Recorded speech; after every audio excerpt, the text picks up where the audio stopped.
This is a special episode today, while you enjoying your favorites that we always like to bring to you and discuss with you. We wanted to take some time out to start a series of discussions about Vinegar Hill. Okay. And that legend, to make sure that is preserved, make sure that is not forgotten, in the psyche of our children. And so, right now, special guest that we have with us, the owners of Vintage Vinegar Hill Clothing Company, Mr. Reverend Sarad Davenport, and the OG, Mr. Eddie Harris. How you, brother? I love that word OG. Wow. Welcome, guys. Welcome. Thank you.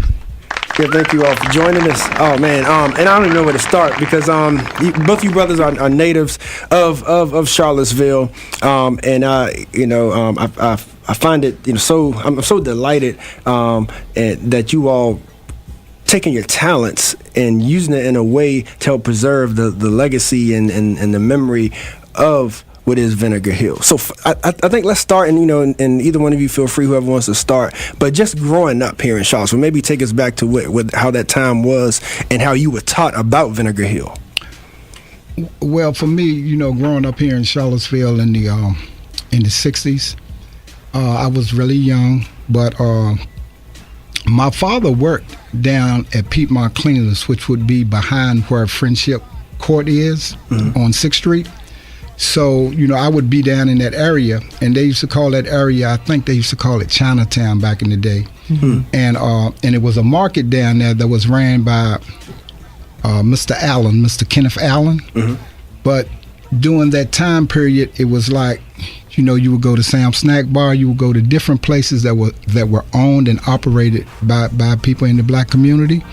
And even in my neighborhood, I'm from the Rose Hill Drive, Washington Park neighborhood. Mm-hmm, mm-hmm. If, we went to Bowles Market, we went to stores, we spent money with people that looked like us. Mm-hmm, and we supported that initiative. So, Vinegar Hill was more than just where some people lived. Mm-hmm. To me, it was more than where some businesses were. It was a way of life. Yes. So when that was tore down, it took away a way of life as well. Mm-hmm. And I don't know if we as a community or as a culture, if we have recovered from that. Mm-hmm. Going to school, I went through first through the third at Jefferson, which was a segregated school at that time. Mm-hmm. And I never lived on Vinegar Hill, but a lot of my classmates did. Okay.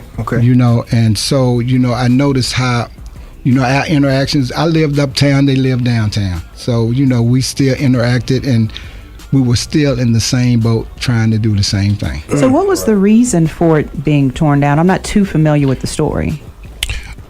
So there are, this is Saraj, so there's some there's different stories. They always say there's three sides to a story, this side, that side, and then the truth. Mm-hmm. So Vinegar Hill was considered to be blighted by some, and a community that was in need of what at that time was called urban renewal, and this was happening all over the country where these communities, particularly communities of color, that were deemed unlivable, and but at the same time, the expense of destroying some of these communities was the businesses and the cultural fabric that had been developed over the years, and whether something was valuable or not, it was in the eyes of the beholder. Right. And most certainly in the African American community, these communities were very valuable from an economic standpoint, from an educational standpoint, from a cultural standpoint.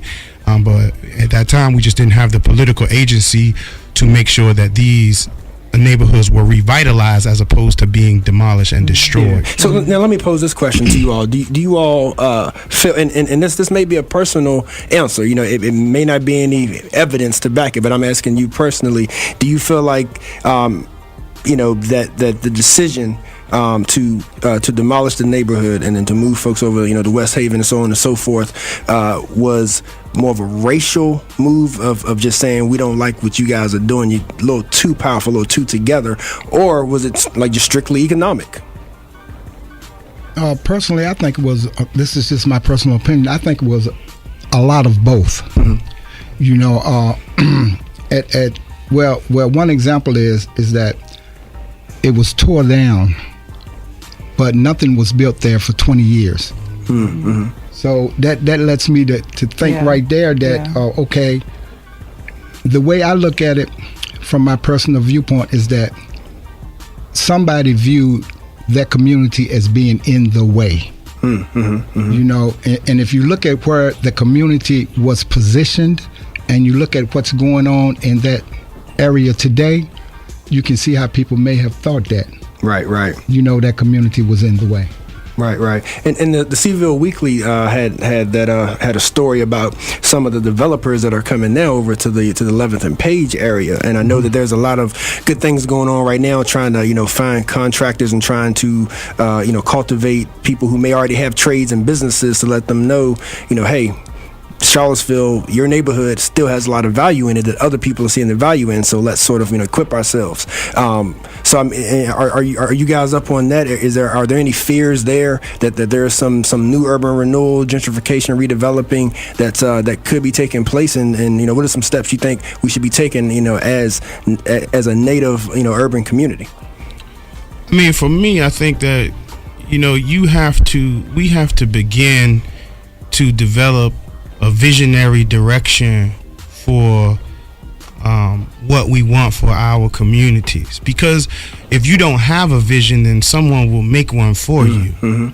And therefore, that vision has to include business, it has to include education, and there has to be a direction that you're going in. Because if you don't have a direction, then it's very difficult to develop, and that requires people to come together and pool their resources, and to make sure that they are visionary about what they want to see in their communities. Because as opposed to someone else developing in your community, what is preventing you from collecting your resources to begin to develop and create?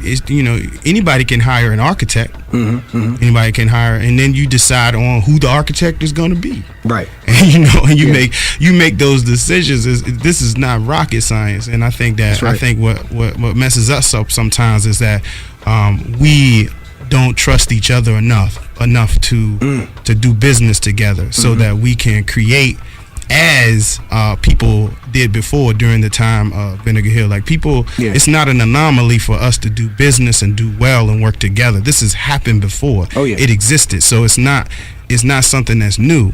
So we got to figure out how it was done before and connect to those roots and begin to establish those type of visionary projects again. Yes, absolutely. You're listening to In My Humble Opinion with Maxilia Robinson and Charles Lewis. Only on 101.3 Jams.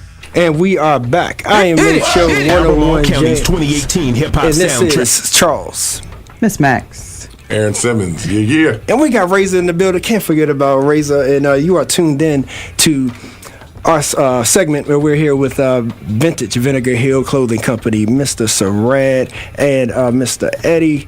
And continuing this series and this discussion that we're having, and these gentlemen were giving their perspective, being native of Charlottesville, and having families who lived through the time of Vinegar Hill and through the unfortunate demise of a black neighborhood, black in every way, residents as well as business.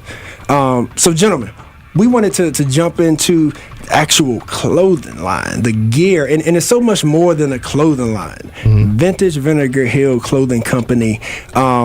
Please let us know, number one, like why you picked that name, like why was it so meaningful? How do you want this business to reflect the legacy that is Vinegar Hill, the good and the bad, the beautiful and the ugly? All right, well, let me back up a little bit on the history, right? So I want people to know up front that reinvigorating that idea of Vinegar Hill is definitely Eddie Harris creation. I guess it was about 6 years ago, maybe 7 at this point. Eddie was working on a newsletter called the Vinegar Hill Newsletter, and And I saw it in the neighborhood. He was putting it out, him and some of the guys from the neighborhood, and it was real organic. And it was like, I was like, that's positive, and that's tight, because I had read that book back in college, and I was like, I had interned with the New York Times, so back when I was in college, so I had like some chops with like document design and document creation, media studies, and all of that. So I was like, yo, man, I like what you're doing. Would you be okay with me, like, working with you all to, like, work on the document design and all of that? And then we just this relationship just hit off. He's like an elder in the community, and I'm always one to listen and learn and grow wisdom. And he was getting crazy content from like professors at UVA. I was like, how he know these people? Yeah. He was killing it. You know what I'm saying? I was like, yo, he was getting like these doctors and professors to produce this content, and my job was only to like make it look good and make it. And then like, so that merge of the amazing content and then the very professional look started to, and Eddie, jump in, correct me if I get off base. It started to like get a following. Like, people's like, oh snap, what's this? And then like one year we started to make this leap. I was like, yo, we got this following. I was like, yo, let's just take it to another level. We got these tabloid magazines in Charlottesville. All right, I was like, boom, let's just jump to the magazine level. I was like, because history of African American media is important. Because we don't necessarily get our stories told in the way that through our lenses and through our eyes. Is often through the eyes by us. And it's very important that we're able to tell our story through our own eyes, right? And through our own is real deep. So like, we did the magazine, it was like boom. So we did the first cover. It was this guy, he was on the BET Awards, and he was from Charlottesville, but the guy was like, he's brilliant. He's like Morehouse grad, but he got to perform or something at the BET Awards. So we got him for the first cover, and it was like boom, and we just rolled from there, man. And then so were you telling stories specific to Vinegar Hill, or just covering? So the idea about Vinegar Hill is like, all right, Vinegar Hill is not only just a place that was destroyed, it is also a concept a concept about self-determination, and like, okay, so if we are going to define ourselves and our future, then we need a mechanism, a medium to convey that, right? And so Vinegar Hill was a place, but it's also a concept. It's a thing. And we was like, all right, how do we get these stories of African American businesses, African American writers and authors who are doing well, African American professionals who are doing well? How do we tell the story of a new Vinegar Hill, a Vinegar Hill that stands on the shoulders of what was and creates this new space? And then, we got into I could go on and on about which, if I may add, listening to Lee Bang a song earlier, it gives you a new perspective of what Vinegar Hill means. The concept versus just the title. Exactly. It's more than just the demolition of a neighborhood. It's bigger. I mean, I've talked to people like, I end up talking to people about the Vinegar Hill concept. They was like, yeah, that's big. I talked to people from like different places. They was like, yeah, Vinegar Hill is everywhere. U Street Corridor is Vinegar Hill. Harlem is Vinegar Hill. You know what I'm saying? They like, Harlem is Vinegar Hill. So everybody can start identifying with the concept. It's like, yo, this is bigger. And so it just Wakanda forever. It is. It's like that. So like Tulsa, Oklahoma is Vinegar Hill. You know what I'm saying? Right. So that's what it started to get bigger. And like, I was like, man, I had another idea. I'm gonna tell you the truth. Like, I had another idea for a clothing line, right? And I can't even remember what it was. But that joint wouldn't resonate. It didn't have no glue. It wouldn't stick. I was like, man, it had no background. And I was just like, man, it just ain't gonna fly. And then something just hit me. It was like, yo, what about vintage Vinegar Hill? And I was like, man, I don't even know about that. So I said, I'm gonna sleep on it. I'm gonna pray on it, and take it up, take it to the Most High, see what, and I said, I slept on it, man, and I couldn't shake it. I couldn't shake it. So the next day I called Eddie. I was like, look, man, I said, like, Eddie, you are the original visionary for bringing this Vinegar Hill concept back into the public space. And I wanted to get his blessing on, like, not transitioning, but expanding the Vinegar Hill idea and brand. So I called him. He was like, "Yeah, that he can support." Now, so let me ask about how you guys artistically embody all that was Vinegar Hill. Like I said, the good and the bad, the beautiful and the ugly. For the positive and the negative of what the community was and its unfortunate demise. Like I'm because your gear is on point. The gear is lit. So I'm just thinking of that your artistic integrity and how it goes into the product. Right. So and so like when me and Eddie talked, we talked about like Vinegar Hill is an artistic and business mindset, right? And we are, our focus is on remembering the industriousness of the people in the past and being able to not only be past to be past understanding of the past, but to be very future oriented about how we take those critical principles that they used in the past to take us into the future and what we have to do in this information age. So like from an artistic perspective, I would say that Vinegar Hill is you'll notice that the designs are not real like I would say extreme or they're simple, right? But it's bold. But it's bold. I like that terminology. Simple but bold, and it's like, and I think that some, to that respect, like I think from a business perspective, like in the African American community, we kind of got to get back to the basics and be simple but bold in what we do, and that's what we're trying to bring across. People like business.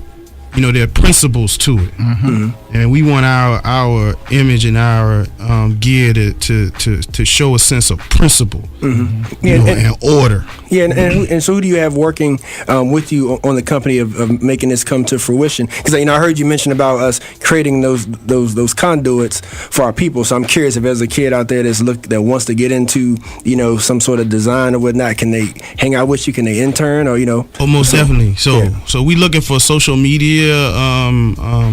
People to manage social media, but in the come up to the clothing line, we had people that was helping, like Sonia Montalvo. I don't know if you heard of her. She got this book out called What If I Fly, and she's been instrumental as a writer, and she's worked with Eddie, and so there's been people. Andrea Douglas from the Heritage Center, and we got her coming up next. Yeah, she's been supportive, and she's written articles. She's been super supportive of allowing us to do pop-up shops over at the Heritage Center. So like, it's a host of people that are like behind the scenes that are informing the work. Lorenzo Dickerson, shout out to young man named Derek Goins, who is a photographer. He just shot a commercial for us down in Charlotte, and that is sick. It's just totally sick. So if you go to the Facebook website, you can see it. It's just amazing. And then even Ty Cooper's doing a commercial for us. We shot that down in Richmond a couple weeks ago. So like, it's a lot of young and it's multi-generational creative energy that's working on this. We believe art plus business equals freedom. So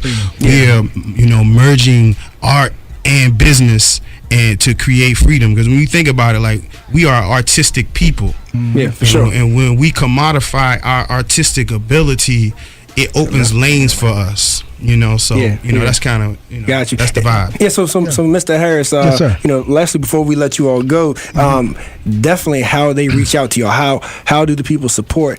Most importantly, how do they buy that gear? Well, they can buy the gear at vinegarhillvintage.com, and they can get with the magazine at vinegarhillmagazine.com. And on the magazine website, if you want to become on our email list, there's a place for you to do that. If you want to become a contributor, there's also a place for you to do that. And it's just about, Sarad made the great points. It's about the connections, and it's about building the relationships. And that is countless people. I don't want to name anybody because I would definitely leave somebody out. But it's countless people that are supporting this initiative, and without those folks, this wouldn't be possible. But we're trying to build it on an honor and integrity foundation. Turn up your radio. and that's the foundation that I believe will take us a lot further than just a fly-by-night or if it was a fad type situation. I think we're in it like I like that Vinegar Hill forever. We're in this for the long haul, and it's a journey. It's definitely a journey. Got you. Well, gentlemen, thank you for joining us.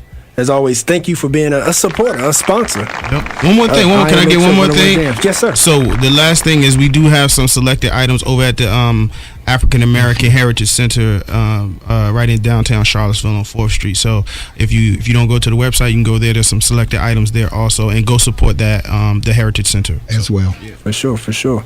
Yeah. So that was Sarad Davenport and Eddie Harris. Vintage Vinegar Hill Clothing Company. And like we alluded to, we have Miss Andrea Douglas, Director of the Jefferson African American Heritage Center, coming up next. So you know where to find them, y'all. Let's get those group economics flowing and reciprocated in the community. All right, gentlemen, much continued success, and thanks for being family, being part of In My Humble Opinion. Thank you. Appreciate it. Thank you, guys.